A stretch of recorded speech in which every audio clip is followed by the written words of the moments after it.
en el principio del capítulo 5. Para poner un poco en contexto lo que estaba sucediendo o lo que viene hablando Pablo en la carta en el capítulo 4, él venía hablando del orgullo, perdón, venía hablando del orgullo espiritual que tenía la iglesia de Corintio, del pecado, de la división que estaba en medio de la iglesia, cómo ese pecado había hecho que muchos hombres se dividieran en facciones, unos siguiendo un grupo, otros siguiendo otro grupo, otros siguiendo un hombre y otros siguiendo otro hombre, pero al fin y al cabo ese pecado de la división traía cada vez más en decadencia la iglesia de Corinto. Vemos cómo el mismo Pablo, para tratar de erradicar ese pecado, habla muy fuertemente, poniéndose él primeramente como ejemplo, diciendo que pues él se consideraba hasta en su propia opinión muy poco, porque él no se tenía una estima mucha más alta de lo que en realidad debía ser, y les enseñaba a la iglesia de Corinto cómo un verdadero cristiano debía pensar de sí mismo, porque al fin y al cabo todo lo que nosotros somos es por la gracia maravillosa del Señor. Nunca se ha tratado de nuestros méritos, de cuánto podemos hacer, de cuánto podemos lograr, de nuestra propia sabiduría, de nuestro propio entendimiento, porque Dios es soberano y hace como quiere. Él escoge al que quiere y le da el don que Él quiera. Entonces, al fin y al cabo, si el Señor ha dado dones en medio de la iglesia, que es algo también de lo cual venía hablando Pablo en los capítulos anteriores, no tenemos absolutamente nada de qué jactarnos, porque todos esos dones vienen de parte de Dios y son para la edificación de su iglesia. Ninguno de nosotros ha tenido ningún mérito para poder ganar un don de eso. Amén. Bueno, aquí en este capítulo 5, pues, Pablo comienza dando un giro, mostrando primeramente el pecado que comenzaba a darse ya por esas divisiones que se habían dado en medio de la iglesia de Corinto, y vemos el pecado sexual como uno de los pecados principales que comienza a afectar la iglesia. Pero también nos damos cuenta que cuando la iglesia comienza a entrar en pecado, cuando la iglesia comienza a entrar en esa decadencia, primero entra un pecado que está dentro de la iglesia, pero a raíz de ese pecado, y un pecado tan grave como lo es la división, comienzan a minar otra cantidad de pecados que comienzan a meterse, comienzan a infiltrarse, tanto que ya ni siquiera se daban cuenta de que ese pecado permanecía en medio de ellos. Lo tenían como muy poco por jactarse tanto de lo que el Señor les había dado. Perdón.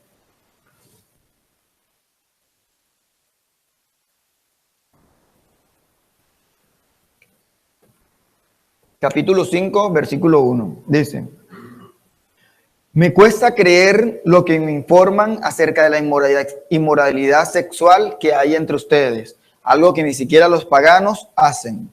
Cuando Pablo comienza en este primer versículo, dice, me cuesta creer, o sea, no está poniendo en duda la información que recibió en ningún momento.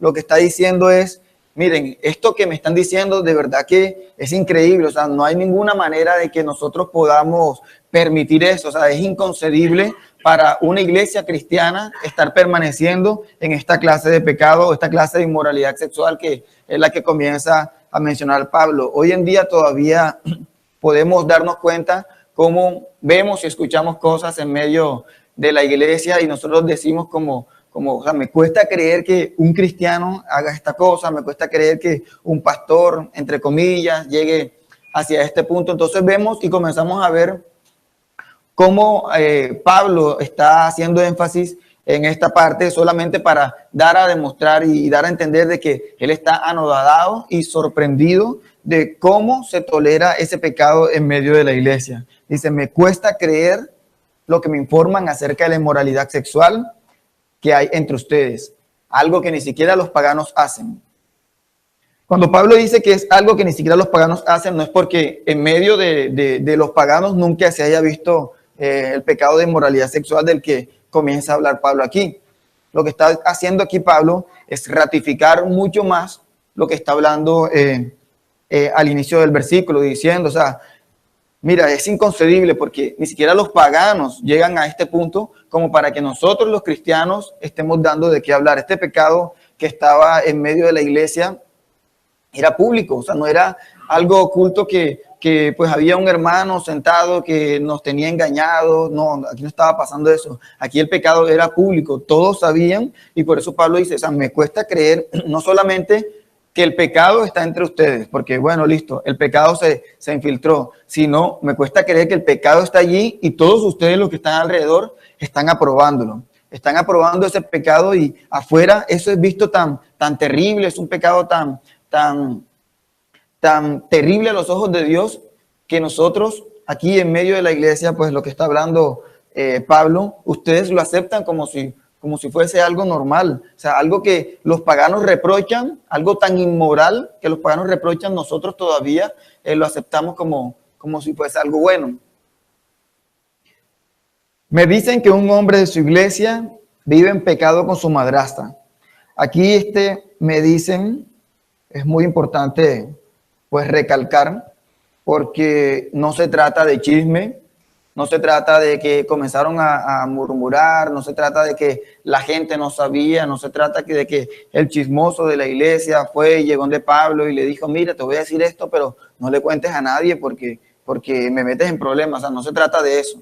El chisme es un pecado tan grave como el resto de los pecados. El chisme no es aceptado delante de los ojos del Señor. Y vemos y podemos deducir de lo que está haciendo la carta, de que cuando Pablo recibe esa información, está recibiéndolo de parte de hermanos que dicen y que están denunciando el pecado que está dentro de la iglesia. O pues bueno, aunque la carta no es enfática en decir que le dijeron denunciando el pecado, es posible también que a causa del orgullo que ellos tenían, le hayan comentado acerca del pecado como algo bueno, como mira, nosotros vivimos así de esta manera, tolerando el pecado de esta persona, y puede ser inmediatamente reprochado por medio de Pablo, pero tenemos que descartar la idea en medio de la iglesia de que te cuento que mi hermano aquí está en pecado para que ores por él, y imagínate que eso no es permitido dentro de la iglesia. Si tú sabes que un hermano está en pecado, ve y exhórtalo y hace el proceso bíblico para que esa persona pueda llegar a arrepentirse delante de los ojos del Señor. Porque si nosotros comenzamos con ese me dicen aplicado de una mala manera, en vez de ayudar a nuestro hermano, lo que vamos a hacer es que lo vamos a hundir. Lo vamos a hundir porque no hacemos que él salga de esa situación, o incluso si nos quedamos callados es incluso peor, porque además de que ese hermano se encuentra en pecado, nosotros también acá nos hacemos partícipes de ese pecado por permitir que el pecado permanezca en medio de la congregación. Amén. Entonces, iglesia, ya saben, a denunciar el pecado y a no tolerarlo entre nosotros. Me dicen que un hombre de su iglesia vive en pecado con su madrastra. Aquí ya Pablo comienza a especificar cuál es ese pecado sexual que está en medio de la iglesia. ¿Por qué Pablo está tan sorprendido de ese pecado? Porque no solamente es inmoralidad sexual, o sea, es inmoralidad sexual con la madrastra, la persona que es la esposa de su papá. Es inconcebible que eso esté dentro de la iglesia y que la iglesia pueda sentirse orgullosa de ese pecado. O sea, es inconcebible que un hombre, por eso es que es tan repudiado tanto por los paganos como mucho más debería estar por los cristianos. Versículo 2. Ustedes están muy orgullosos de sí mismos. En cambio, deberían estar llorando de dolor y vergüenza y echar a ese hombre de la congregación. Pablo dice, ustedes están orgullosos de sí mismos.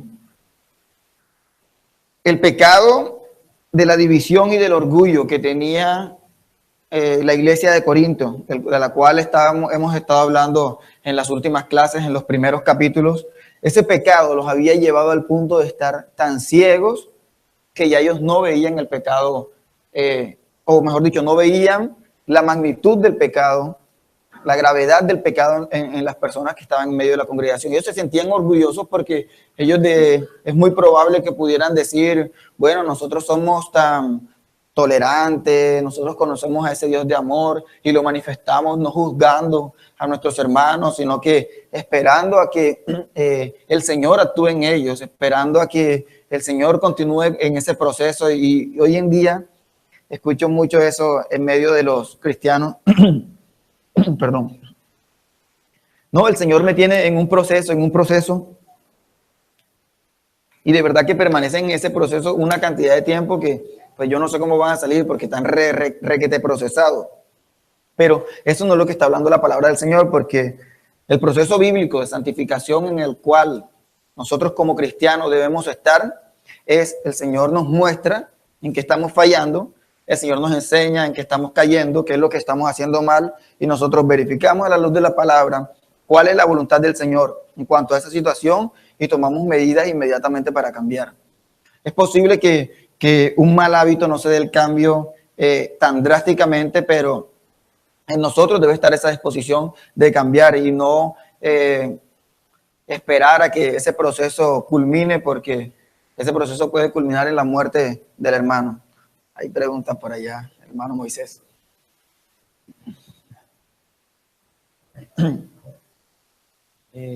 Una pregunta.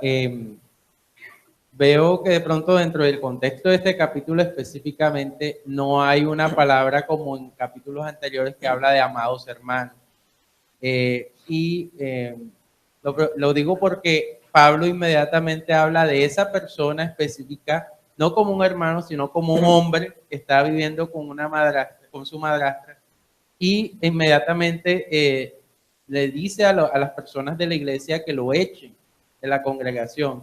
No hay de pronto un llamado a un proceso bíblico como el de Mateo, de llamarlo, de mira, estás haciendo mal, sino que inmediatamente lo manda a que lo echen de la congregación. Eso tiene que ver con que de pronto esa persona no es un amado hermano como tal. Bueno, ahí hay varias cosas que tenemos que mirar. Primero, tenemos que entender de que tenemos que ver Primera de Corintios, esta parte, junto con el resto de la palabra, porque no podemos separar esto del resto de los procesos mediante el cual el Señor habla cómo se debe llevar o cómo se debe tratar el pecado en medio de la iglesia, porque si nosotros lo miráramos desde este punto de vista, en que simplemente pecó y se va, creo que no habría la mitad de la iglesia. No estoy hablando específicamente del pecado sexual, estoy hablando de cualquier otro pecado. Un hermano pecaría y simplemente diríamos, bueno, hasta aquí llegaste, parte. Cuando Pablo está hablando de amados hermanos, se está refiriendo pues a toda la iglesia, pero específicamente aquí con este hombre, estamos viendo que el orgullo que tenía la iglesia como tal los tenía bien, pero bien cegados. Y este proceso que se hace aquí en medio de Primera de Corintios, desde el capítulo 5, que es el momento práctico en el cual Pablo comienza a mostrar cómo se hace el proceso bíblico, nos damos cuenta de que el proceso sí se hace completo, porque este hermano, que podemos decir, es expulsado de la iglesia, es echado de la iglesia, pero hay un propósito, y el propósito es que se restablezca. El propósito es que esa persona aprenda la lección por la cual se está expulsando de la iglesia, logre entender todo lo que está sucediendo y luego se restaura, que es lo que pasa en la segunda carta de Corintios. El hermano entiende lo que está sucediendo, se restaura dentro de la iglesia y la iglesia debe entrar nuevamente a acogerlo. Si esta persona, que no puedo hablar específicamente porque no estoy muy seguro, no es un creyente, simplemente va a salir afuera y va a seguir viviendo su vida normal porque nada va a cambiar. Pero si realmente en su corazón hay un deseo de seguir al Señor, esta persona va a transformar su vida, va a cambiar por medio del Espíritu Santo del Señor, porque va a permitir que actúe en medio de él y va a volver que fue lo que sucedió. No sé si fui claro en la pregunta. Pues sí, es posible de que todo el proceso, es lo más probable, se haya aplicado completo, porque no fue pecó y ya te saliste de la congregación, te sacamos, sino el hermano que está pecando, debes acercarte a él, debes exhortarlo, debes hablar con él en privado, debes, si no se arrepiente, debes hablar con otros hermanos para que sean testigos y continuar todo el proceso. Si ya no se arrepiente, que es lo que estamos viendo, porque el hermano realmente fue expulsado, si no se arrepiente, pues se procede a la expulsión. Juan, ¿va a aportar algo? Sí, creo que también tenemos que tener en cuenta la magnitud de lo que estaba sucediendo allí. Es decir, damos por sentado que por lo menos alguien en la iglesia de Corinto tuvo que haber exhortado a esta persona, tuvo que haber hablado con él, Y ya hablar de dos testigos, pues toda la iglesia era testigo de lo que estaba pasando, y el hecho de que todavía siguiera en el pecado, pues muestra que había una contumacia. Entonces, desde ahí podemos ver que sí hubo un proceso. Pero por el otro lado, también nos muestra la Escritura, no todo pecado es igual. Recordemos que todo pecado produce muerte, pero no todo pecado es igual. Entonces, hay un momento en que la iglesia debe tomar medidas inmediatas para salvaguardar el honor de Cristo. Por ejemplo, si aquí nos enteráramos por las noticias de que uno de los líderes o que un miembro de la iglesia que venía ocultando algo aparece en las noticias, los titulares, que lo cogieron con cuántos kilos de cocaína, que mató a un policía en medio de todo eso, o sea, no podemos esperar bueno, vamos a empezar Mateo 18, sino que hay que apartarlo de la comunión para salvaguardar el honor de Cristo, pero con miras a una futura restauración si hay lugar. Entonces es algo similar a lo que tenemos acá. Por eso en el versículo 1 dice algo que ni siquiera los paganos hacen, es decir, sería inconcebible que pase algo así y la iglesia diga, no, pero estamos en el proceso, o sea, eso ni siquiera es aceptado en el mundo. Entonces es parte del caso, pero damos por sentado, porque la Escritura no se contradice, que hubo un proceso así, no toda la iglesia participase de ello, porque es el problema, estaban ciegos. Exactamente. Bueno, seguimos, versículo 2, perdón. Ustedes estaban muy orgullosos de sí mismos. En cambio, deberían estar llorando de dolor y vergüenza y echar a ese hombre de la congregación. Es el punto que estamos tocando. En vez de sentirse tan orgullosos, de hacer tanto alarde de su amor y de su tolerancia, que hoy en día vivimos en medio de esa falsa tolerancia, como que tenemos que aceptar los pecados de los otros tal como vengan. Esa es una falsa tolerancia, porque realmente eso no es lo que en realidad significa. Pero en vez de estar orgullosos por esa tolerancia, deberíamos vivir, dice la palabra, en cambio deberían estar llorando de dolor y vergüenza y echar a ese hombre de la congregación, porque dice, o sea, primero, si realmente es un hermano genuino, va a doler lo que está sucediendo. O sea, cuando una parte del cuerpo sufre, del cuerpo de Cristo sufre, que es la iglesia, el resto también sufrimos. Y lastimosamente, pues, hemos visto en algún momento también aquí en medio de la congregación, hermanos que muchos no eran hermanos, otros desviaron su camino y tuvieron que fueron expulsados de la congregación. Pero realmente, si nosotros somos realmente cristianos, tuvo que haber un profundo dolor en nuestro corazón cuando esas personas partieron de aquí sin querer cambiar su vida. Carlos. Específicamente en la parte donde dice que están orgullosos, o sea, eso no se refiere al hecho de que ellos se sentían orgullosos de que eran muy espirituales y no necesitaban a Pablo, o sea...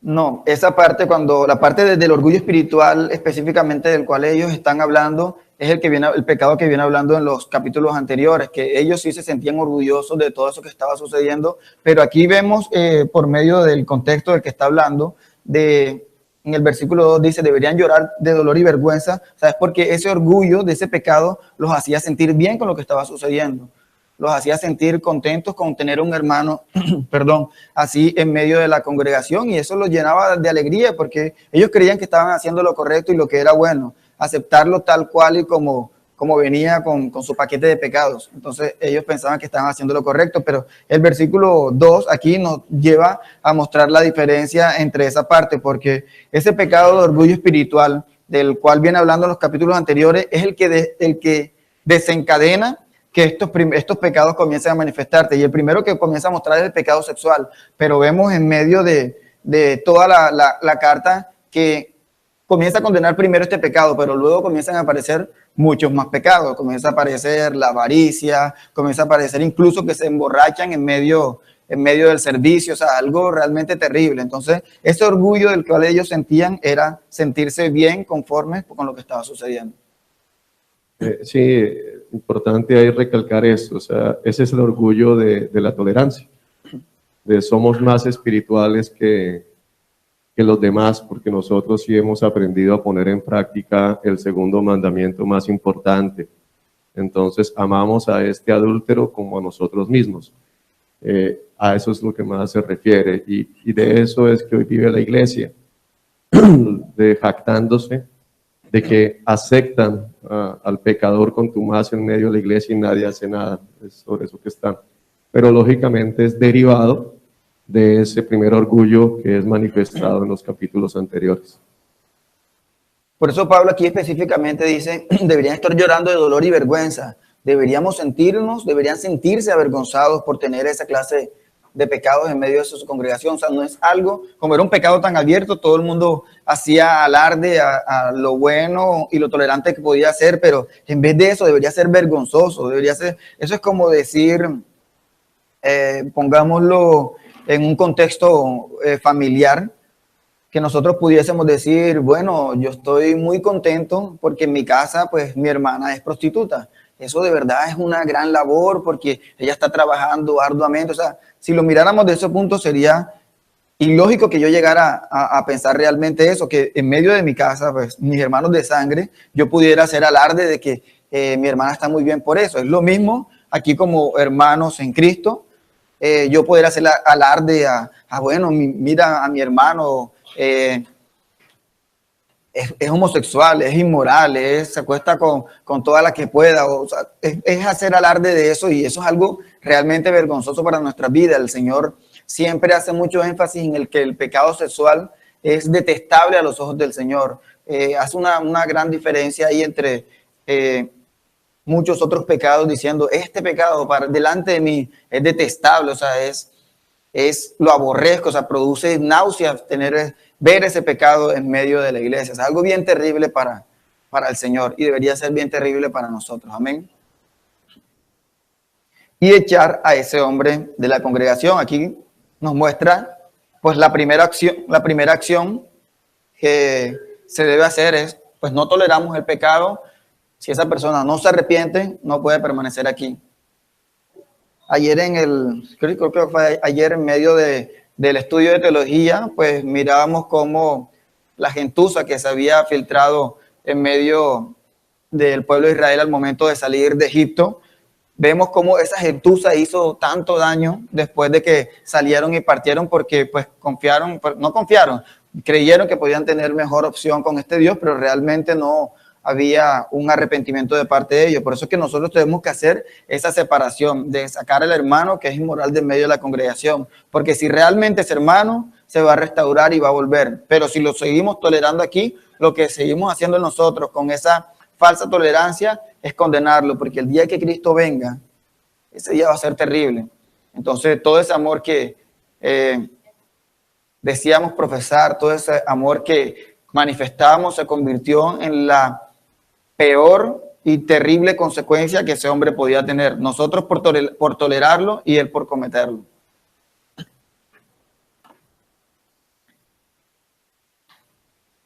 Tres. Aunque no estoy con ustedes en persona, sí lo estoy en espíritu. Y como si estuvieran ahí, ya emití mi juicio sobre ese hombre en el nombre del Señor Jesús. Aquí hay varias cosas que tenemos que mirar en medio de este versículo 3, que es muy mal interpretado hoy en día en medio de las congregaciones. Dice, aunque no estoy con ustedes, sí lo estoy en espíritu. Cuando Pablo está hablando de que no está físicamente con ellos, se encontraba en otro lugar, no estaba en Corinto, está diciendo, sí lo estoy en espíritu. Lo que está diciendo que sí lo estoy en espíritu es, sí estoy con ustedes en la decisión bíblica que vayan a tomar, sí estoy con ustedes en pensamiento y corazón, si hacemos realmente lo correcto. Pero hoy en día esta partecita lo utilizan mucho los gnósticos para sustentar la parte de decir, no, yo viajé en cuerpo astral y salí de este cuerpo en espíritu y llegué a otro lugar y vi y miré e hice y todas estas cosas. Pablo aquí no está hablando que en ningún momento se desdobló para que algo sobrenatural sucediera. En ningún momento eso está sucediendo, y de hecho, pues, les aclaro, si en la vida de alguno de nosotros ha pasado algo o piensan que ha pasado algo como esto, eso no proviene del Señor. Eso proviene de Satanás porque el Señor no actúa de esta manera y Pablo no está haciendo en ningún momento referencia a esto. Pablo lo que está diciendo es, estoy de acuerdo con ustedes si hacen lo correcto. Mejor dicho, si hacen lo que voy a leer a continuación. Y como si estuviera ahí, ya emití mi juicio sobre ese hombre. Pablo lo que está diciendo es, no estoy con ustedes físicamente, pero sí, el mismo espíritu que está en mí, está en ustedes, ese juicio que yo emito sobre esa persona es el correcto. Ahí es solamente un mismo parecer, no está hablando de lugares diferentes, no está diciendo lo que hablaba ahorita de que Pablo estuvo viajando en cuerpo astral y pudo llegar hasta Corintio y se dio cuenta de lo que estaba sucediendo. No está diciendo en ningún momento eso. Dice, ya emití mi juicio contra ese hombre. Si alguno de nosotros no nos ha quedado claro lo que nos ha explicado nuestros hermanos a través de la palabra en los capítulos anteriores, Pablo emitió un juicio. Pablo está juzgando la iglesia. Pablo está diciendo lo que es correcto y lo que no es correcto. Pablo está en este momento como juez. Ustedes saben que todavía mucha gente sigue con el cuento de a mí no me puedes juzgar. Tú no conoces las intenciones de mi corazón. Pues sí, es real y uno no puede que no conozca las intenciones del corazón de alguien porque nosotros no somos Dios para conocer lo que allí habita.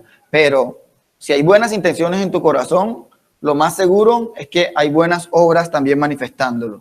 Hay un fruto que da a mostrar de que si eres realmente un cristiano. Pero cuando Pablo emite este juicio es porque él está en toda la capacidad y la autoridad para hacerlo, así como cada uno de nosotros la tiene en el día de hoy como cristianos. Nosotros podemos emitir juicio porque estamos llamados a juzgar dentro de la iglesia. Cada vez que nosotros nos acercamos a un hermano a decirle, mira, no debes vestirte de esta manera porque es inapropiada, no debes hablar con este vocabulario porque es inapropiado, no debes frecuentar este lugar porque es inapropiado. Estamos emitiendo un juicio por el conocimiento que ya el Señor nos ha dado y partimos desde ese principio para decir, eso está mal y no lo vamos a tolerar. Pregunta del señor Mauri.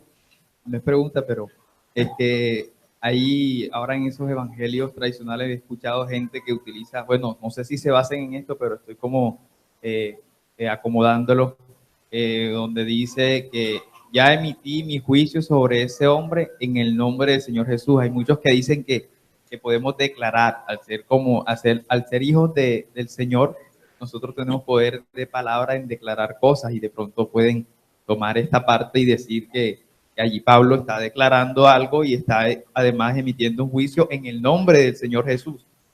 Y muchos dicen muchas cosas en el nombre del Señor Jesús. De pronto, pienso que de pronto se agarran de estas cosas siendo que están equivocados, porque lo que están aquí es haciendo un juicio sobre un pecado dentro de la iglesia.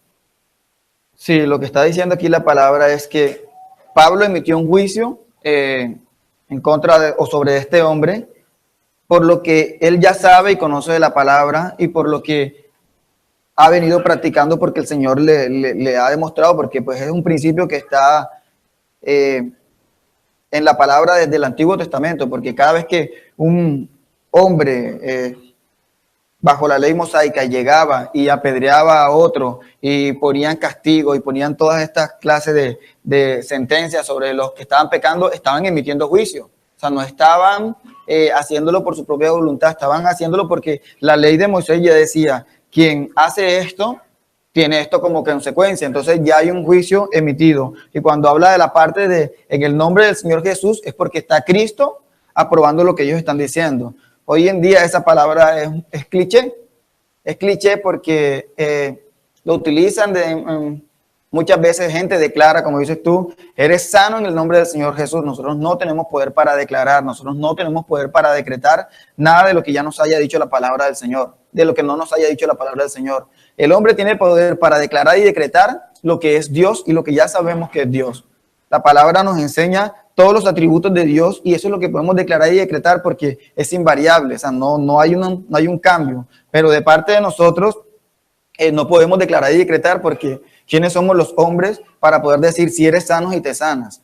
O sea, si yo pudiera decirle a un hermano, por lo menos, Oscar, eres sano en el nombre de Jesús y te sanas, y yo tuviera siempre el poder para hacer eso, pues yo podría declarar y decretar, pero hoy en día hay gente declarando y decretando sanidades cuando no es de esa manera. Nosotros sí debemos orar confiando en que el Señor tiene la capacidad y tiene el poder para sanar a alguien, para quitar en medio de alguien el problema o cualquier clase de circunstancia que esté sucediendo, y por eso decimos en el nombre del Señor Jesús, sabemos que Él tiene el poder para hacerlo, pero no con nuestra palabra decir y venir a declarar, porque la única palabra que tiene poder es la palabra del Señor.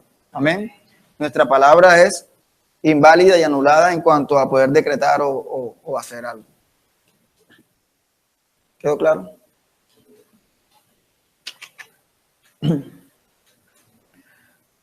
Ya emití mi juicio sobre ese hombre en el nombre del Señor Jesús. Ustedes deben convocar a una reunión de la iglesia. Yo estaré presente en espíritu, igual que el poder de nuestro Señor Jesús. Vuelve a ratificar nuevamente Pablo lo mismo, diciendo cuáles son los primeros pasos que deben dar en cuanto a la situación que están viviendo. Dicen, deben reunirse y convocar a una reunión en medio de la iglesia. O sea, primero les dice, bueno, no deben tolerar a este hombre y deben sacarlo, pero ustedes también deben reunirse y deben verificar que esto no es algo tolerable en medio de los cristianos. Deben comenzar a reunirse, pues los líderes, los miembros, porque aquí estaban involucrados en eso todos. O sea, ni siquiera los líderes llegaban a salvarse de esto. O sea, los líderes también estaban siendo partícipes de toda esta clase de pecados. Deberían reunirse los miembros de la iglesia, los ancianos, y apoyar el emitir este juicio y poner a cuenta todo lo que esté mal en la congregación. Dice, yo estaré presente en espíritu igual que el poder de nuestro Señor Jesús. Aquí Pablo está diciendo, pues bueno, yo también soy líder de la iglesia, yo emito un juicio contra este hombre, está mal lo que está haciendo, deben sacarlo, deben expulsarlo. El Señor Jesús aprueba lo que estoy diciendo, porque no estoy diciendo nada que vaya en contravía de la palabra del Señor. El Señor Jesús está aprobando lo que yo estoy diciendo, y por lo tanto ustedes como iglesia deben reunirse y también deben aprobar esto, porque esto es lo que enseña la palabra y este es el deber ser. Entonces es como una secuencia. El Señor Jesús lo manda, yo también digo que debe ser así porque el Señor Jesús lo dijo, entonces ustedes no deben ser diferentes, ustedes deben decir lo mismo. Y ustedes deben reunirse para hacer lo mismo. Entonces, como el primer paso que se debe hacer antes de expulsar a alguien de la congregación, pues reunirse, tomar las medidas, hablar si hay algo que no se haya hecho bien y proceder a la expulsión si no hay arrepentimiento de parte del hermano que está en medio de la congregación. Entonces deben expulsar a ese hombre y entregárselo a Satanás para que su naturaleza pecaminosa sea destruida y él mismo sea salvo el día que el Señor vuelva. Este entonces es el conector de se reúnen los miembros de la iglesia, emiten el juicio y el entonces procedemos a expulsar. Pregunta de Oscar. Luis, mi pregunta es dirigida, o sea, no entiendo el sentido cuando él expulsa a este hombre de la congregación para que su naturaleza sea destruida y él sea salvo el día del Señor. O sea que la naturaleza de este hombre va a ser destruida fuera de la iglesia y finalmente será salvo. No entiendo. Vamos a detallarlo un poco. Entonces, deben expulsar a este hombre, que es lo que veníamos hablando en los versículos anteriores, y entréguenselo a Satanás. La primera vez que yo leí esto hubo como un choque ahí en mi cabeza, como, ¿cómo así? ¿Será que tenemos que decirle, Satanás, te entregamos a este hombre? O sea, de verdad hubo un cortocircuito ahí en mi cabeza, porque al principio pues no entendí muy bien el sentido, pero lo que está diciendo Pablo aquí es, bueno, retiran a este hombre de la iglesia, es sacarlo de la comunidad, es sacarlo de la comunión con el resto de los hermanos. Debemos apartarlo, y al ponerlo fuera de la congregación está puesto en el ámbito donde Satanás de verdad está como príncipe reinando. Pues recuerden que Satanás es el príncipe de este mundo y él es el que está gobernando en este momento, y todos los que están afuera viviendo conforme a su naturaleza pecaminosa están bajo su dominio. Entonces, cuando nosotros expulsamos a alguien de la congregación y emitimos ese juicio, estamos diciendo, pues lo dejamos allá para que Satanás también demuestre su poder en él, y si es realmente un hermano va a traer arrepentimiento. Pero cuando dice para que su naturaleza pecaminosa, permítame un segundito. Para que, cuando dice para que su naturaleza pecaminosa sea destruida, no está hablando de que haya que matar el cuerpo. En ningún momento, eso sería totalmente descabellado. De hecho, la Reina Valera dice para que su carne muera, pero lo que está diciendo es que para que su carne sea sometida también afuera a todo lo que es expuesto allá afuera de la congregación. Entonces, esa persona queda expuesto a todo lo que pueda venir afuera y no está en medio de la iglesia. Y cuando dice que el mismo sea salvo el día que el Señor vuelva, no está diciendo que el día que el Señor vuelva, ese día lo salvó. Lo que está diciendo es, si realmente hay arrepentimiento, cuando estuvo expuesto y vivió todas las circunstancias que pudo haber vivido afuera, que en muchas ocasiones son bien terribles por haber tomado la decisión de apartarse del Señor, cuando realmente viva todas esas circunstancias difíciles, inmediatamente esa persona pueda ponerse en orden, pueda recapacitar y pueda volver. Y en ese momento ya nuevamente pueda ser rescatado por el Señor. Y aquí dice, para que sea salvo el día que el Señor vuelva, pero en la Reina Valera también dice, para que su espíritu sea salvo. Hay varias preguntas por aquí.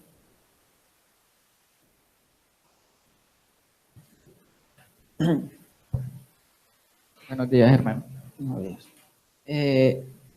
Bueno, la verdad, trayendo otros versículos a la mente, nuestro Señor Jesucristo dice que donde 2 o 3 están, yo estaré con ustedes, ¿sí? Está hablando del contexto de emitir juicio. Mateo 18. Cuando la congregación emite ese juicio, es sacarlo de la congregación. Está diciendo que se aparta la cobertura del Señor para que venga sobre él lo que su naturaleza pecaminosa deba de las consecuencias. Sí, eso es lo que... Pero entonces las consecuencias primeramente terrenales. Exactamente. ¿Qué pasaría donde la iglesia no lo expulsa? O sea, aún no ha metido ese juicio y aún está como, por así decirlo, mientras tanto una cobertura de la iglesia. ¿Qué pasaría si no está todavía? Aunque sabemos que el día final sí va a haber una consecuencia, pero mientras tanto, porque por ejemplo puede pasar lo de Moisés, que el Señor le decía, retírate, que voy a destruir a todo este pueblo, pero Moisés intercedía y como que se apagaba la ira del Señor. Es que no solamente son las consecuencias terrenales, porque si bien al momento de expulsarlo de la congregación, sí está expuesto a las consecuencias terrenales que son terribles, pero también aquí físicamente en esta vida enfrentamos consecuencias espirituales.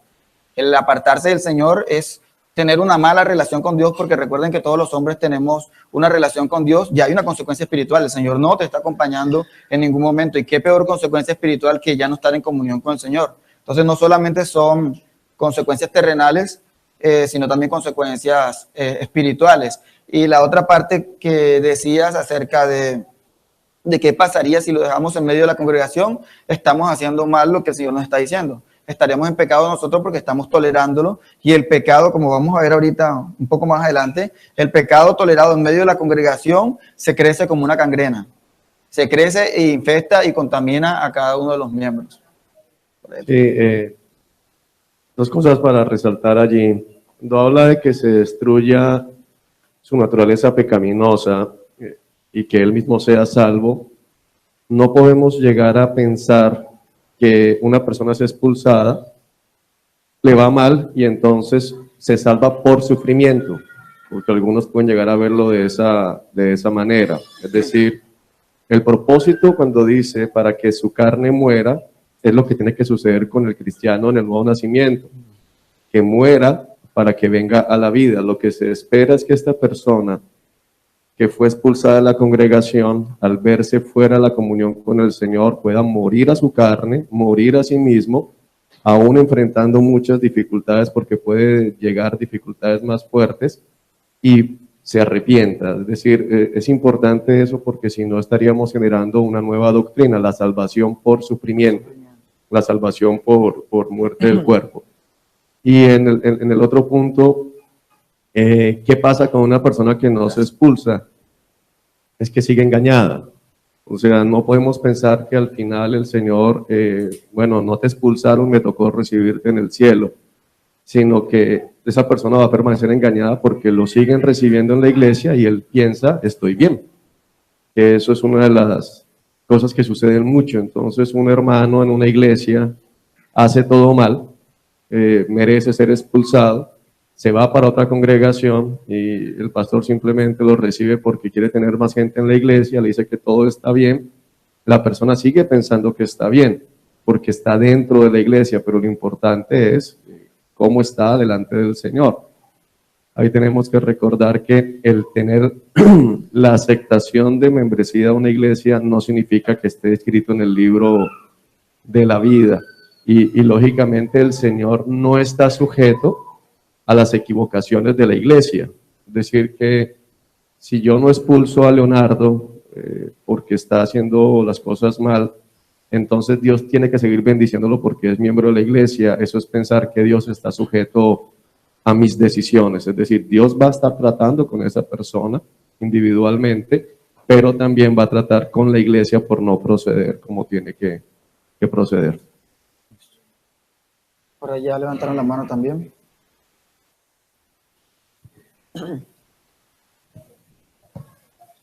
Entregárselo a Satanás es una expresión definitiva. O sea, ¿cómo es que si ya está entregado?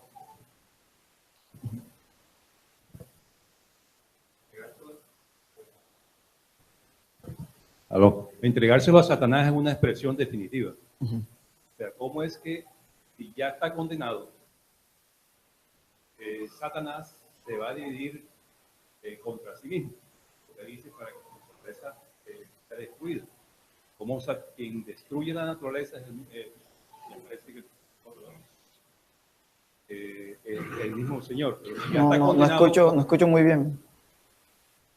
No entiendo muy bien. Entregárselo a Satanás es una expresión definitiva de que ya está condenado a la persona. No. Bueno. No, recuerden que puede ser un hermano en medio de la congregación al cual se le está haciendo un proceso de disciplina y el cual no ha querido arrepentirse en cuanto a ese pecado específico.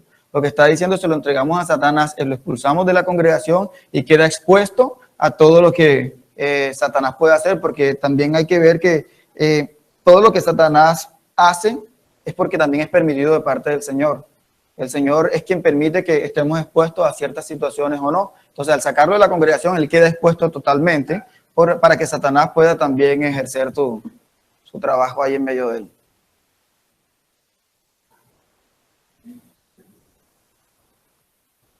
Reforzando lo que dice el hermano, es muy importante que nosotros no tenemos autoridad para condenar a nadie eternamente. Entonces, eso nos ayuda a comprender que la expresión entregárselo a Satanás no es estás condenado, pero sí es una advertencia de si no te arrepientes, estás condenado. Pero es una oportunidad de arrepentimiento, porque de hecho en la segunda carta vamos a ver a este hombre restaurado en la iglesia. Entonces siempre lo que se busca es la restauración. Ahí no hay todavía una condenación, pero quien es expulsado y no se arrepiente está condenado. Entonces es para que veamos la diferencia.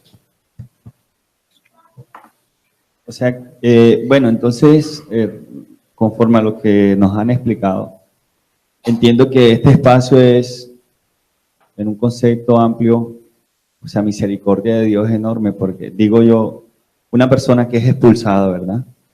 Él está convencido de lo que está haciendo y que está bien, pero delante de Dios está mal. Es expuesta al pecado, vienen muchas dificultades. Ponle que una persona se convierte en asesino, mata personas y eso, y de repente le dieron a él, y en su lecho de muerte, prácticamente él se arrepiente y puede entrar al reino de los cielos. O sea, es algo del amor de Dios que no entendemos, pero creo que va como marcado en lo que estamos viendo aquí, ¿verdad? Que su naturaleza pecaminosa, en ese momento, de tanta maldad que había en él, fue destruida.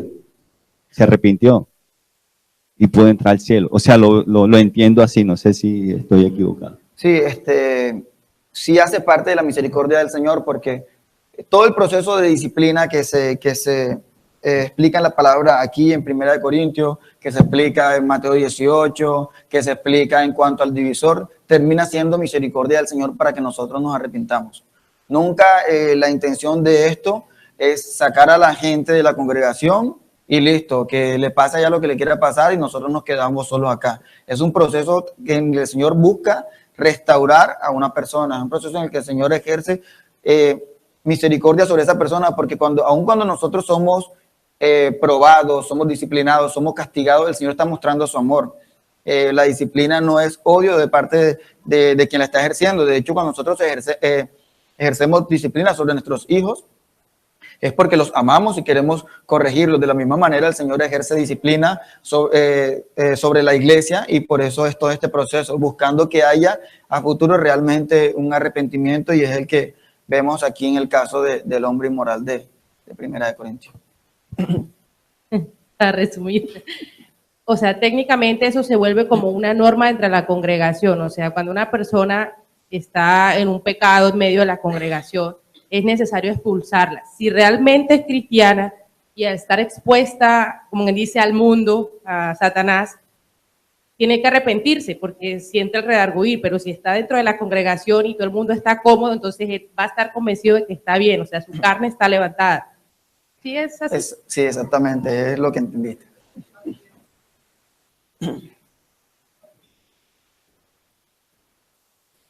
Pues yo también entiendo, y añadiendo un poco lo que dijo Carol, y es que cuando nosotros les ponemos el pecado a la persona, es un acto de misericordia, como dice Saavedra, pero también es para que la persona sea consciente y no como está dentro de la iglesia, que viene a la iglesia, adora a Dios y sale y hace su pecado y está en un pecado contumaz, pero como viene a la iglesia y tiene un momento espiritual, se siente bien con Dios. Al hacerle un proceso de disciplina y de expulsión a una persona que peca contumaz, se le está dando misericordia de parte de Dios y de nosotros, de que él pueda ver su pecado y saber que lo que está haciendo no está bien. Y es ahí donde él, aunque esté afuera, ya tiene todo el conocimiento pleno de lo que está haciendo, lo va a hacer perder. Pienso yo también que para que su naturaleza pecaminosa sea destruida, y entregárselo a Satanás también quiere, o yo entiendo, de que cuando está fuera de la cobertura de la iglesia, nosotros a veces, yo creo que Dios nos permite pruebas y dificultades como cristianos, pero el Señor siempre nos guarda. O sea, si la magnitud del problema fuese un 100%, la misericordia de Dios nos ayuda a pasar por el 70%. Cuando estamos expuestos al mundo o a Satanás, Satanás no tiene misericordia del ser humano. Entonces, creo que de pronto también cabe esa opinión ahí. Pues sí cabe esa opinión ahí, pero también hay que tener en cuenta que aun cuando aún Satanás no tiene misericordia, es real lo que estás diciendo, por medio de él también se muestra la misericordia de Dios, porque todo lo que sucede a nuestro alrededor obra para bien en el Señor, y cuando Satanás no tiene misericordia y actúa, el Señor dice, tú actúas hasta aquí y te permito que hagas hasta aquí, como en el caso de Job. El Señor permitió que Satanás hiciera en la vida de Job, pero nunca permitió que lo mataran. El Señor actuó y lo hizo pasar por una prueba, pero el Señor dijo, pues hasta aquí, y hay un propósito de parte del Señor que hace parte de la misericordia de Dios. Cabe aclarar Señor también Coquín. Lo que estaba diciendo Oscar, es que de pronto él entendió que debe haber específicamente un juicio terrenal. Por lo menos él expuso que una persona fue expulsada en medio de su pecado, estaba robando, asesinando, y le dispararon y se arrepintió. O sea, hay que aclarar que no exactamente va a pasar un juicio terrenal, porque puede que esa persona sea expulsada y no haya un arrepentimiento. Entonces simplemente se quedó en el mundo y ahí fue donde se le expuso a la carne y su carne se sintió cómoda en el mundo. Cuando él es expuesto a su pecado, allí es donde se supone que si él es salvo o por alguna manera el Señor en su misericordia, el Espíritu Santo le redarguye, él vuelva a la iglesia, pero no siempre va a haber un juicio terrenal, como estaba diciendo Oscar, que pronto él llegue a morir o ser en medio de un atraco, lo que sea, su carne sea acabada, y ahí es donde él se va a arrepentir. No netamente tienen que pasar esas cosas, porque puede que simplemente él aún fuera de la iglesia esté más cómodo porque no tiene ese tipo de problemas, pero ahí es donde se ve si el Espíritu Santo le redarguye y lo hace volver a la comunión. De hecho, pueden pasar los dos casos. El primero, que como dices tú, que no haya realmente un arrepentimiento. Cuando esto sucede en medio de la congregación, de parte de la iglesia debe haber un clamor al Señor por misericordia por esas personas, porque incluso muchas veces orar para que esa persona viva cosas difíciles afuera no es contrario a la palabra del Señor, porque es más terrible que se expulse de la congregación y esa persona pueda vivir una vida tranquila, cómoda y bien calmada, porque eso le puede hacer llegar a pensar a esa persona en algún momento que está bien, y lo que hace es que su corazón realmente se endurece y se condena mucho más. Una parte de la palabra, no recuerdo dónde está, dice que a causa de sus malos deseos y dar rienda suelta pues, a todos esos pecados, ellos siempre van a creer que están bien, incluso ven muchas cosas como bendiciones de parte del Señor, pero lo que está sucediendo ahí es que el Señor ya lo está preparando también para el momento del juicio porque no hubo un arrepentimiento. Y por la otra parte, que es el primer caso que ponías, que fue el que dijo nuestro hermano Oscar, es posible que suceda la parte de arrepentirse al final, pero es bastante complicado llegar a pensar que eso puede suceder. El Señor tiene misericordia hasta el último momento, pero es posible que eso no suceda, porque si no hay arrepentimiento al último momento, hasta ahí llegó y perdió. Juan tiene un aporte y creo que hasta acá se me acabó el tiempo, me quedan 40 segundos. Yo quiero reforzar algo porque las películas cristianas, muchas de las que están aquí en la biblioteca para nuestro uso, han sembrado muchas veces algo que no se da normalmente, o sea, la idea romántica de el pecador perverso, duro, al que le han predicado, al que le han exhortado y que Dios siempre le da 5 minutos antes de morir para que se arrepienta y diga, hermanos, normalmente eso no va a pasar. ¿Por qué? Porque la misma escritura nos enseña que de Dios nadie se burla. Entonces, una cosa es una persona que nunca ha escuchado el Evangelio y que la misericordia hace que en el último instante conozca el Evangelio y de todas maneras no es lo normal.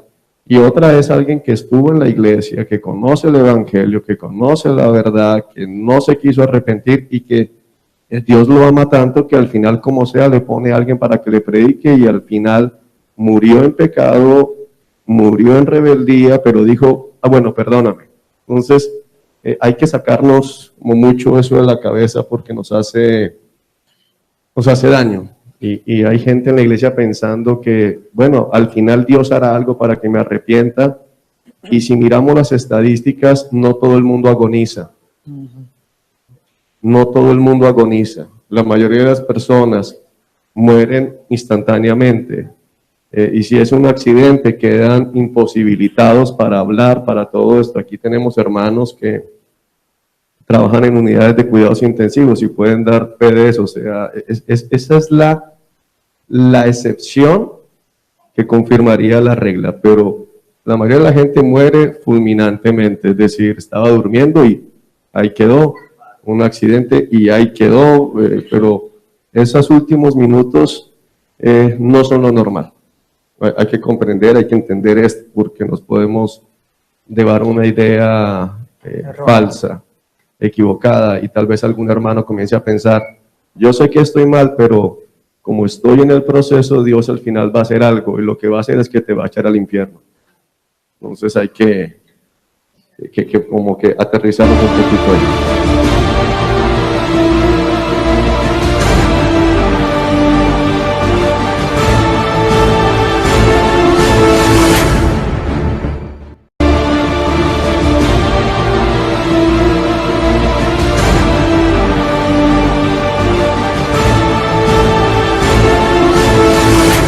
Quedamos en el principio del capítulo 5. Para poner un poco en contexto lo que estaba sucediendo o lo que viene hablando Pablo en la carta en el capítulo 4, él venía hablando del orgullo, perdón, venía hablando del orgullo espiritual que tenía la iglesia de Corintio, del pecado, de la división que estaba en medio de la iglesia, cómo ese pecado había hecho que muchos hombres se dividieran en facciones, unos siguiendo un grupo, otros siguiendo otro grupo, otros siguiendo un hombre y otros siguiendo otro hombre, pero al fin y al cabo ese pecado de la división traía cada vez más en decadencia la iglesia de Corinto.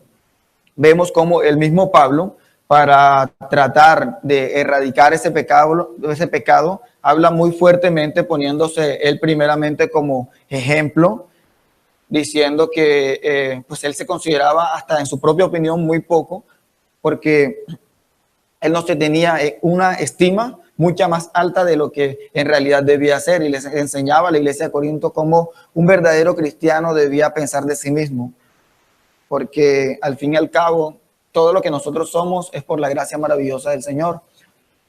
Nunca se ha tratado de nuestros méritos, de cuánto podemos hacer, de cuánto podemos lograr, de nuestra propia sabiduría, de nuestro propio entendimiento, porque Dios es soberano y hace como quiere. Él escoge al que quiere y le da el don que Él quiera. Entonces, al fin y al cabo, si el Señor ha dado dones en medio de la iglesia, que es algo también de lo cual venía hablando Pablo en los capítulos anteriores, no tenemos absolutamente nada de qué jactarnos, porque todos esos dones vienen de parte de Dios y son para la edificación de su iglesia. Ninguno de nosotros ha tenido ningún mérito para poder ganar un don de eso. Amén.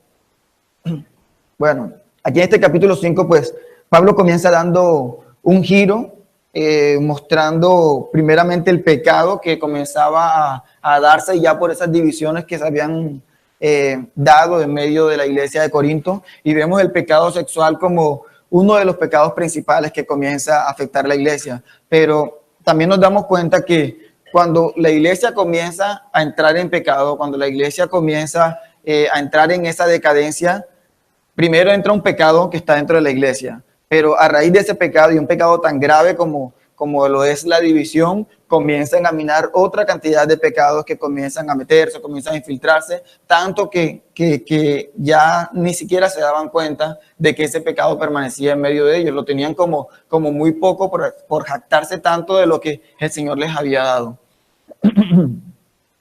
Perdón.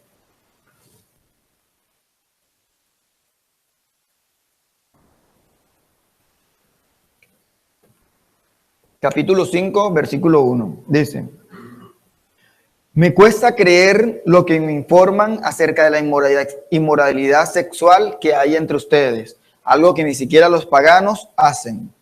Cuando Pablo comienza en este primer versículo, dice, me cuesta creer, o sea, no está poniendo en duda la información que recibió en ningún momento. Lo que está diciendo es, miren, esto que me están diciendo de verdad que es increíble, o sea, no hay ninguna manera de que nosotros podamos permitir eso, o sea, es inconcebible para una iglesia cristiana estar permaneciendo en esta clase de pecado, esta clase de inmoralidad sexual que es la que comienza a mencionar Pablo. Hoy en día todavía podemos darnos cuenta cómo vemos y escuchamos cosas en medio de la iglesia y nosotros decimos o sea, me cuesta creer que un cristiano haga esta cosa, me cuesta creer que un pastor, entre comillas, llegue hacia este punto. Entonces vemos y comenzamos a ver cómo Pablo está haciendo énfasis en esta parte solamente para dar a demostrar y dar a entender de que él está anodadado y sorprendido de cómo se tolera ese pecado en medio de la iglesia. Dice, me cuesta creer lo que me informan acerca de la inmoralidad sexual que hay entre ustedes, algo que ni siquiera los paganos hacen. Cuando Pablo dice que es algo que ni siquiera los paganos hacen, no es porque en medio de los paganos nunca se haya visto el pecado de inmoralidad sexual del que comienza a hablar Pablo aquí. Lo que está haciendo aquí Pablo es ratificar mucho más lo que está hablando al inicio del versículo, diciendo, o sea, mira, es inconcebible porque ni siquiera los paganos llegan a este punto como para que nosotros los cristianos estemos dando de qué hablar. Este pecado que estaba en medio de la iglesia era público, o sea, no era algo oculto que pues había un hermano sentado que nos tenía engañados. No, aquí no estaba pasando eso. Aquí el pecado era público, todos sabían, y por eso Pablo dice, o sea, me cuesta creer no solamente que el pecado está entre ustedes, porque bueno, listo, el pecado se infiltró, sino me cuesta creer que el pecado está allí y todos ustedes los que están alrededor están aprobándolo. Están aprobando ese pecado y afuera eso es visto tan terrible, es un pecado tan terrible a los ojos de Dios, que nosotros aquí en medio de la iglesia, pues lo que está hablando Pablo, ustedes lo aceptan como si fuese algo normal, o sea, algo que los paganos reprochan, algo tan inmoral que los paganos reprochan, nosotros todavía lo aceptamos como si fuese algo bueno. Me dicen que un hombre de su iglesia vive en pecado con su madrastra. Aquí me dicen, es muy importante pues recalcar, porque no se trata de chisme, no se trata de que comenzaron a murmurar, no se trata de que la gente no sabía, no se trata de que el chismoso de la iglesia fue y llegó donde Pablo y le dijo, mira, te voy a decir esto, pero no le cuentes a nadie porque me metes en problemas. O sea, no se trata de eso. El chisme es un pecado tan grave como el resto de los pecados. El chisme no es aceptado delante de los ojos del Señor. Y vemos y podemos deducir de lo que está haciendo la carta de que cuando Pablo recibe esa información, está recibiéndolo de parte de hermanos que dicen y que están denunciando el pecado que está dentro de la iglesia. O pues bueno, aunque la carta no es enfática en decir que le dijeron denunciando el pecado, es posible también que a causa del orgullo que ellos tenían, le hayan comentado acerca del pecado como algo bueno, como mira, nosotros vivimos así de esta manera, tolerando el pecado de esta persona y puede ser inmediatamente reprochado por medio de Pablo, pero tenemos que descartar la idea en medio de la iglesia de que te cuento que mi hermano aquí está en pecado para que ores por él y imagínate que eso no es permitido dentro de la iglesia. Si tú sabes que un hermano está en pecado, ve y exhórtalo y hace el proceso bíblico para que esa persona pueda llegar a arrepentirse delante de los ojos del Señor, porque si nosotros comenzamos con ese me dicen aplicado de una mala manera, en vez de ayudar a nuestro hermano, lo que vamos a hacer es que lo vamos a hundir. Lo vamos a hundir porque no hacemos que él salga de esa situación, o incluso si nos quedamos callados es incluso peor, porque además de que ese hermano se encuentra en pecado, nosotros también acá nos hacemos partícipes de ese pecado por permitir que el pecado permanezca en medio de la congregación. Amén. Entonces, iglesia, ya saben, a denunciar el pecado y a no tolerarlo entre nosotros. Me dicen que un hombre de su iglesia vive en pecado con su madrastra. Aquí ya Pablo comienza a especificar cuál es ese pecado sexual que está en medio de la iglesia. ¿Por qué Pablo está tan sorprendido de ese pecado? Porque no solamente es inmoralidad sexual, o sea, es inmoralidad sexual con la madrastra, la persona que es la esposa de su papá. Es inconcebible que eso esté dentro de la iglesia y que la iglesia pueda sentirse orgullosa de ese pecado. O sea, es inconcebible que un hombre, por eso es que es tan repudiado tanto por los paganos como mucho más debería estar por los cristianos.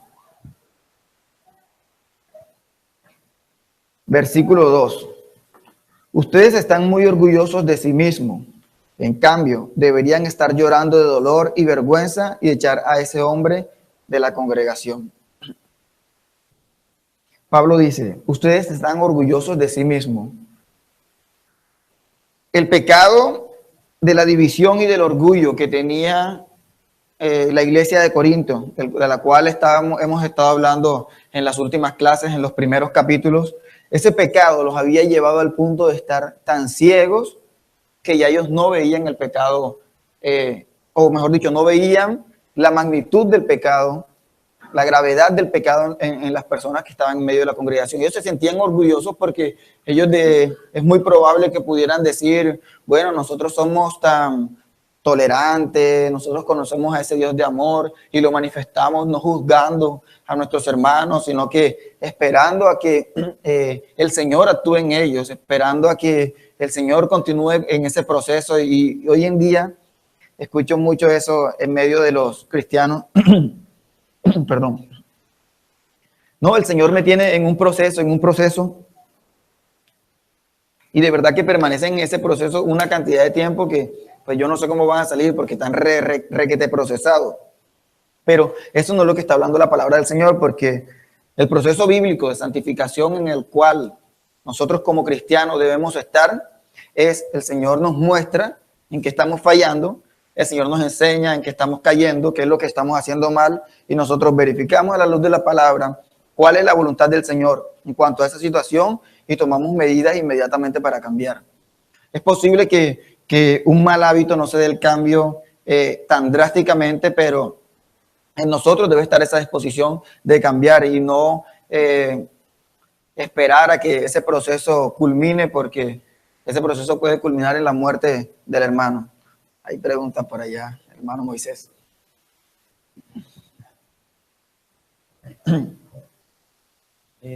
Una pregunta. Veo que de pronto dentro del contexto de este capítulo específicamente no hay una palabra como en capítulos anteriores que habla de amados hermanos. Lo digo porque Pablo inmediatamente habla de esa persona específica, no como un hermano, sino como un hombre que está viviendo con una madrastra, con su madrastra, y inmediatamente le dice a las personas de la iglesia que lo echen de la congregación. No hay de pronto un llamado a un proceso bíblico como el de Mateo, de llamarlo, de mira, estás haciendo mal, sino que inmediatamente lo manda a que lo echen de la congregación. Eso tiene que ver con que de pronto esa persona no es un amado hermano como tal. Bueno, ahí hay varias cosas que tenemos que mirar. Primero, tenemos que entender de que tenemos que ver Primera de Corintios, esta parte, junto con el resto de la palabra, porque no podemos separar esto del resto de los procesos mediante el cual el Señor habla cómo se debe llevar o cómo se debe tratar el pecado en medio de la iglesia, porque si nosotros lo miráramos desde este punto de vista, en que simplemente pecó y se va, creo que no habría la mitad de la iglesia. No estoy hablando específicamente del pecado sexual, estoy hablando de cualquier otro pecado. Un hermano pecaría y simplemente diríamos, bueno, hasta aquí llegaste, parte. Cuando Pablo está hablando de amados hermanos, se está refiriendo pues a toda la iglesia, pero específicamente aquí con este hombre, estamos viendo que el orgullo que tenía la iglesia como tal los tenía bien, pero bien cegados. Y este proceso que se hace aquí en medio de Primera de Corintios, desde el capítulo 5, que es el momento práctico en el cual Pablo comienza a mostrar cómo se hace el proceso bíblico, nos damos cuenta de que el proceso sí se hace completo, porque este hermano, que podemos decir, es expulsado de la iglesia, es echado de la iglesia, pero hay un propósito, y el propósito es que se restablezca. El propósito es que esa persona aprenda la lección por la cual se está expulsando de la iglesia, logre entender todo lo que está sucediendo y luego se restaura, que es lo que pasa en la segunda carta de Corintios. El hermano entiende lo que está sucediendo, se restaura dentro de la iglesia y la iglesia debe entrar nuevamente a acogerlo. Si esta persona, que no puedo hablar específicamente porque no estoy muy seguro, no es un creyente, simplemente va a salir afuera y va a seguir viviendo su vida normal porque nada va a cambiar. Pero si realmente en su corazón hay un deseo de seguir al Señor, esta persona va a transformar su vida, va a cambiar por medio del Espíritu Santo del Señor, porque va a permitir que actúe en medio de él y va a volver qué fue lo que sucedió. No sé si fui claro en la pregunta. Pues sí, es posible de que todo el proceso, es lo más probable, se haya aplicado completo, porque no fue pecó y ya te saliste de la congregación, te sacamos, sino el hermano que está pecando, debes acercarte a él, debes exhortarlo, debes hablar con él en privado, debes, si no se arrepiente, debes hablar con otros hermanos para que sean testigos y continuar todo el proceso. Si ya no se arrepiente, que es lo que estamos viendo, porque el hermano realmente fue expulsado, si no se arrepiente, pues se procede a la expulsión. Juan, ¿va a aportar algo? Sí, creo que también tenemos que tener en cuenta la magnitud de lo que estaba sucediendo allí. Es decir, damos por sentado que por lo menos alguien en la iglesia de Corinto tuvo que haber exhortado a esta persona, tuvo que haber hablado con él. Y ya hablar de dos testigos, pues toda la iglesia era testigo de lo que estaba pasando. y el hecho de que todavía siguiera en el pecado, pues muestra que había una contumacia. Entonces, desde ahí podemos ver que sí hubo un proceso. Pero por el otro lado, también nos muestra la Escritura, no todo pecado es igual. Recordemos que todo pecado produce muerte, pero no todo pecado es igual. Entonces, hay un momento en que la iglesia debe tomar medidas inmediatas para salvaguardar el honor de Cristo. Por ejemplo, si aquí nos enteráramos por las noticias de que uno de los líderes o que un miembro de la iglesia que venía ocultando algo aparece en las noticias, los titulares, que lo cogieron con cuántos kilos de cocaína, que mató a un policía en medio de todo eso, o sea, no podemos esperar bueno, vamos a empezar Mateo 18, sino que hay que apartarlo de la comunión para salvaguardar el honor de Cristo, pero con miras a una futura restauración si hay lugar. Entonces es algo similar a lo que tenemos acá, por eso en el versículo 1 dice algo que ni siquiera los paganos hacen, es decir, sería inconcebible que pase algo así y la iglesia diga, no, pero estamos en el proceso, o sea, eso ni siquiera es aceptado en el mundo, entonces es parte del caso, pero damos por sentado, porque la Escritura no se contradice, que hubo un proceso así, no toda la iglesia participase de ello, porque es el problema, estaban ciegos. Exactamente. Bueno, seguimos, versículo 2, perdón. Ustedes estaban muy orgullosos de sí mismos. En cambio, deberían estar llorando de dolor y vergüenza y echar a ese hombre de la congregación. Es el punto que estamos tocando. En vez de sentirse tan orgullosos, de hacer tanto alarde de su amor y de su tolerancia, que hoy en día vivimos en medio de esa falsa tolerancia, como que tenemos que aceptar los pecados de los otros tal como vengan. Esa es una falsa tolerancia, porque realmente eso no es lo que en realidad significa, pero en vez de estar orgullosos por esa tolerancia, deberíamos vivir, dice la palabra, en cambio deberían estar llorando de dolor y vergüenza y echar a ese hombre de la congregación, porque dice,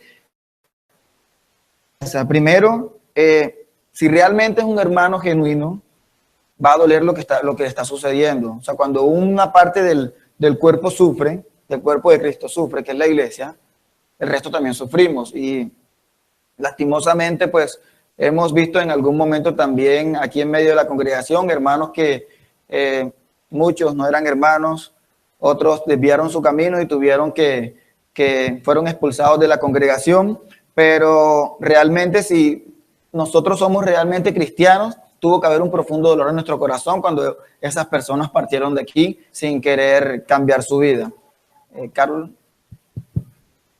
Específicamente en la parte donde dice que están orgullosos, o sea, eso no se refiere al hecho de que ellos se sentían orgullosos de que eran muy espirituales y no necesitaban a Pablo, o sea... No, esa parte, la parte del orgullo espiritual específicamente del cual ellos están hablando, es el pecado que viene hablando en los capítulos anteriores, que ellos sí se sentían orgullosos de todo eso que estaba sucediendo, pero aquí vemos por medio del contexto del que está hablando, en el versículo 2 dice, deberían llorar de dolor y vergüenza, ¿sabes? Porque ese orgullo de ese pecado los hacía sentir bien con lo que estaba sucediendo, los hacía sentir contentos con tener un hermano, perdón, así en medio de la congregación, y eso los llenaba de alegría porque ellos creían que estaban haciendo lo correcto y lo que era bueno, aceptarlo tal cual y como venía con su paquete de pecados. Entonces ellos pensaban que estaban haciendo lo correcto, pero el versículo 2 aquí nos lleva a mostrar la diferencia entre esa parte, porque ese pecado de orgullo espiritual del cual viene hablando en los capítulos anteriores es el que desencadena que estos pecados comiencen a manifestarse, y el primero que comienza a mostrar es el pecado sexual, pero vemos en medio de toda la carta que comienza a condenar primero este pecado, pero luego comienzan a aparecer muchos más pecados, comienza a aparecer la avaricia, comienza a aparecer incluso que se emborrachan en medio del servicio, o sea, algo realmente terrible. Entonces, ese orgullo del cual ellos sentían era sentirse bien conforme con lo que estaba sucediendo. Sí, importante ahí recalcar esto, o sea, ese es el orgullo de la tolerancia, de somos más espirituales que que los demás, porque nosotros sí hemos aprendido a poner en práctica el segundo mandamiento más importante. Entonces, amamos a este adúltero como a nosotros mismos. A eso es lo que más se refiere, y de eso es que hoy vive la iglesia, de jactándose de que aceptan al pecador contumaz en medio de la iglesia y nadie hace nada. Es sobre eso que están. Pero lógicamente es derivado de ese primer orgullo que es manifestado en los capítulos anteriores. Por eso Pablo aquí específicamente dice, deberían estar llorando de dolor y vergüenza. Deberían sentirse avergonzados por tener esa clase de pecados en medio de su congregación. O sea, no es algo, como era un pecado tan abierto, todo el mundo hacía alarde a lo bueno y lo tolerante que podía ser, pero en vez de eso debería ser vergonzoso, debería ser, eso es como decir, pongámoslo en un contexto familiar, que nosotros pudiésemos decir, bueno, yo estoy muy contento porque en mi casa, pues mi hermana es prostituta. Eso de verdad es una gran labor porque ella está trabajando arduamente. O sea, si lo miráramos de ese punto sería ilógico que yo llegara a pensar realmente eso, que en medio de mi casa, pues mis hermanos de sangre, yo pudiera hacer alarde de que mi hermana está muy bien por eso. Es lo mismo aquí como hermanos en Cristo. Yo poder hacer alarde bueno, mira a mi hermano, es homosexual, es inmoral, se acuesta con toda la que pueda, o sea, es hacer alarde de eso, y eso es algo realmente vergonzoso para nuestra vida. El Señor siempre hace mucho énfasis en el que el pecado sexual es detestable a los ojos del Señor. Hace una gran diferencia ahí entre muchos otros pecados, diciendo, este pecado delante de mí es detestable, o sea, lo aborrezco, o sea, produce náuseas ver ese pecado en medio de la iglesia. Es algo bien terrible para el Señor, y debería ser bien terrible para nosotros. Amén. Y echar a ese hombre de la congregación. Aquí nos muestra, pues, la primera acción que se debe hacer es, pues, no toleramos el pecado. Si esa persona no se arrepiente, no puede permanecer aquí. Ayer creo que fue ayer en medio del estudio de teología, pues mirábamos cómo la gentuza que se había filtrado en medio del pueblo de Israel al momento de salir de Egipto, vemos cómo esa gentuza hizo tanto daño después de que salieron y partieron, porque pues creyeron que podían tener mejor opción con este Dios, pero realmente no había un arrepentimiento de parte de ellos. Por eso es que nosotros tenemos que hacer esa separación de sacar al hermano que es inmoral de medio de la congregación, porque si realmente es hermano, se va a restaurar y va a volver. Pero si lo seguimos tolerando aquí, lo que seguimos haciendo nosotros con esa falsa tolerancia es condenarlo, porque el día que Cristo venga, ese día va a ser terrible. Entonces, todo ese amor que decíamos profesar, todo ese amor que manifestábamos, se convirtió en la peor y terrible consecuencia que ese hombre podía tener. Nosotros por tolerarlo y él por cometerlo.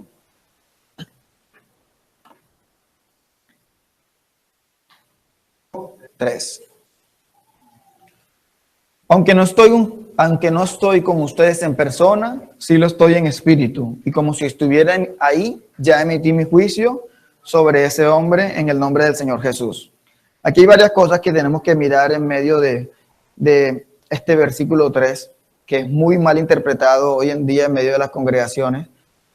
Dice, aunque no estoy con ustedes, sí lo estoy en espíritu.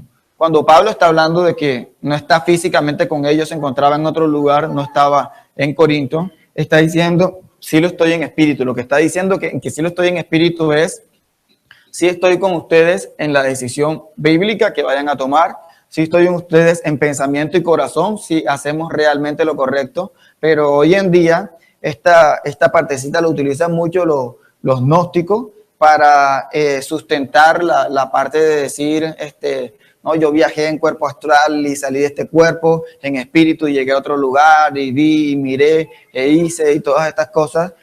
Pablo aquí no está hablando que en ningún momento se desdobló para que algo sobrenatural sucediera. En ningún momento eso está sucediendo, y de hecho, pues, les aclaro, si en la vida de alguno de nosotros ha pasado algo o piensan que ha pasado algo como esto, eso no proviene del Señor. Eso proviene de Satanás porque el Señor no actúa de esta manera y Pablo no está haciendo en ningún momento referencia a esto. Pablo lo que está diciendo es, estoy de acuerdo con ustedes si hacen lo correcto. Mejor dicho, si hacen lo que voy a leer a continuación. Y como si estuviera ahí, ya emití mi juicio sobre ese hombre. Pablo lo que está diciendo es, no estoy con ustedes físicamente, pero sí, el mismo espíritu que está en mí, está en ustedes, ese juicio que yo emito sobre esa persona es el correcto. Ahí es solamente un mismo parecer, no está hablando de lugares diferentes, no está diciendo lo que hablaba ahorita de que Pablo estuvo viajando en cuerpo astral y pudo llegar hasta Corintio y se dio cuenta de lo que estaba sucediendo. No está diciendo en ningún momento eso. Dice, ya emití mi juicio contra ese hombre. Si alguno de nosotros no nos ha quedado claro lo que nos ha explicado nuestros hermanos a través de la palabra en los capítulos anteriores, Pablo emitió un juicio. Pablo está juzgando la iglesia. Pablo está diciendo lo que es correcto y lo que no es correcto. Pablo está en este momento como juez. Ustedes saben que todavía mucha gente sigue con el cuento de, a mí no me puedes juzgar. Tú no conoces las intenciones de mi corazón.